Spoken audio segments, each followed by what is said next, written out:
amigos da história, meu nome é Cláudio Pong e sejam muito bem-vindos a mais um episódio de Batalhas Históricas. No episódio de hoje nós vamos falar sobre a Batalha de Breitenfeld, travada em 1631, entre católicos e protestantes. Do lado protestante, os suecos, comandados por Gustavo Adolfo, e o eleitorado da Saxônia, um dos estados alemães, comandados por João Jorge I. E do lado católico, o grandioso e duradouro Sacro Império Romano Germânico, comandados pelo general Tilly. E vamos ver como se desenrola este conflito que faz parte de uma longa e devastadora guerra, conhecida hoje como a Guerra dos 30 Anos, e como os protestantes conseguem, com uma bela estratégia militar de Gustavo Adolfo da Suécia, mudar os ventos vitoriosos da guerra para o lado protestante. Já deixa seu like, se inscreva no canal, prepare seu escudo e toca o barco.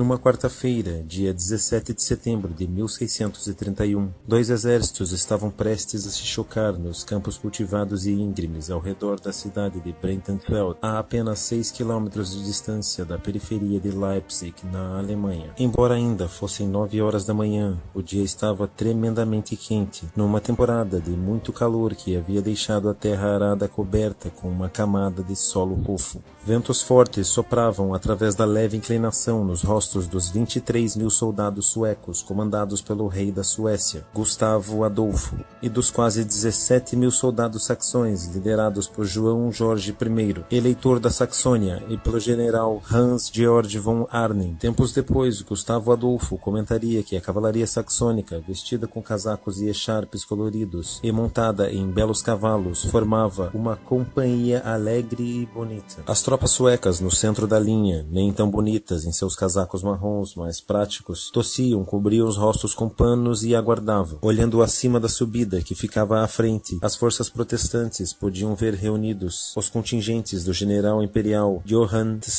Graf von Tilly, num total de 31 mil homens comandados por Tilly e por seu bravo, porém impetuoso, segundo comandante, Conde Gottfried Heinrich Pappenheim. Nem todas as tropas suecas e saxônicas tinham tomado posição quando os canhões de Tilly abriram fogo, atirando bolas de ferro sobre as linhas protestantes. Estas balas de canhões foram os primeiros tiros numa batalha que mudaria os ventos da sorte da União Protestante. A guerra já durava 13 anos e os protestantes vinham sofrendo derrota atrás de derrota nas mãos das forças dos Habsburgos e da Liga Católica. Contudo, na primavera de 1630, o rei sueco Gustavo Adolfo invadiu o norte da Alemanha e logo tomou a Pomerânia e capturou a valiosa foz do rio Oder, antes de avançar pelo território germânico. Agora, o Leão do Norte, como Gustavo era chamado, estava em condições de salvar a causa protestante. Além disso, as forças imperiais se encontravam em desordem. Albrecht von Wallenstein, seu conceituado líder, tinha sido demitido pelo Sacro Imperador Romano Frederico e substituído por Tilly, um guerreiro veterano, porém não excepcional, e que, aos 72 anos, provavelmente se achava distante do auge, sem condições de prover seu exército, este que Wallenstein se recusara a alimentar com os amplos estoques de comida de seu território em Friedland.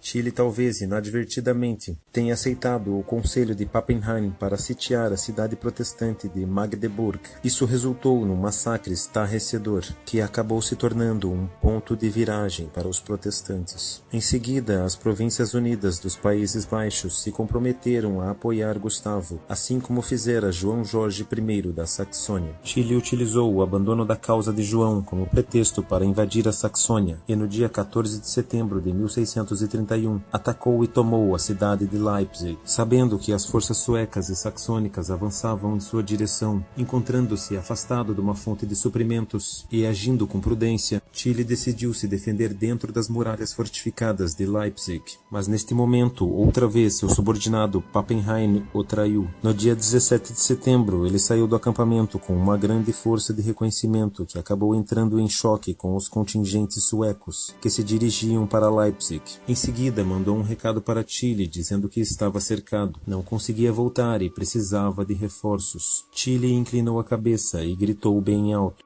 Aquele sujeito vai roubar minha honra e minha reputação. No entanto, não teve escolha a não ser levar suas forças para se unir a Pappenheim e enfrentar os suecos e saxões.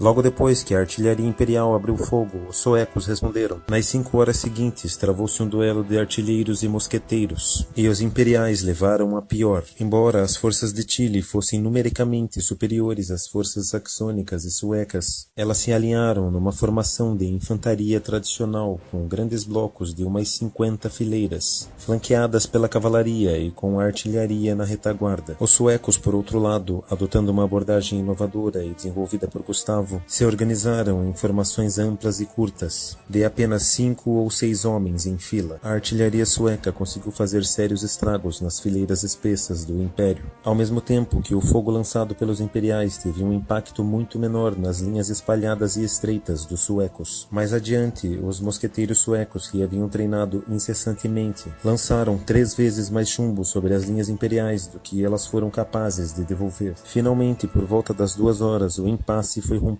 Pappenheim, no flanco imperial esquerdo, lançou um ataque sobre o amplo círculo em torno do arco de fogo sueco, buscando a retaguarda. Os suecos se voltaram para enfrentar este golpe, mas Tilly tirou vantagem da distração para atacar o eleitor João Jorge Saxão, numa ofensiva radical e feroz. Os saxões, em sua maioria, contingentes novos e inexperientes, tinham suportado horas de artilharia, mas não puderam aguentar aquilo. Sua linha de cavalaria e infantaria lindamente adornada se rompeu e partiu, sendo levada pelo próprio João Jorge, que não parou o cavalo até se encontrar a uma distância de aproximadamente 25 quilômetros. Com a partida dos saxões, os suecos ficaram sozinhos diante das forças imperiais, que se aproximavam pelos 2 lados. O dia estava tão enevoado, o ar estava tão pesado com a fumaça, que os sobreviventes da batalha disseram que não conseguiam enxergar além de 4 passos à frente. Os suecos depois se lembraram de seu rei galopando freneticamente, gritando ordens com o suor pingando do rosto, clamando loucamente por água para molhar a garganta ressecada. E em seguida, antes de receber o copo, partindo em direção a outro ponto fraco das linhas suecas. Apesar da inferioridade numérica e das ameaças que vinham dos 2 lados, os suecos aguentaram firmes, em parte por causa das formações flexíveis de Gustavo, que lhe permitiam se mover com rapidez e se voltar para qualquer ponto necessário, naquele combate fluido e confuso, em parte por causa do incrível volume de fogo que seus mosqueteiros conseguiram manter. Aos poucos, os imperiais foram empurrados para trás, ladeira acima. Então, por volta das 4 horas da tarde, o vento tornou a soprar na direção deles, levando poeira para seus rostos. Vendo aquilo, Gustavo pegou a cavalaria reserva, talvez uns 1000 homens ao todo, e a comandou numa ofensiva radical. Com isso, separou a infantaria imperial da cavalaria e quebrou o inimigo de uma vez por todas. As tropas imperiais então voltaram imediatamente para Leipzig e foram perseguidas e massacradas pelos cavaleiros suecos. Tilly, com ferimento em 3 lugares, abandonou o campo de batalha. Pappenheim conduziu uma corajosa ação de retaguarda contra os suecos, chegando a lutar contra 14 cavaleiros suecos decididos a capturá-lo, e conseguiu levar 4 regimentos intactos de volta para Leipzig. Às 7 horas, a batalha tinha terminado. 7.000 homens de Tilly jaziam mortos nos campos ressecados em torno de Breitenfeld.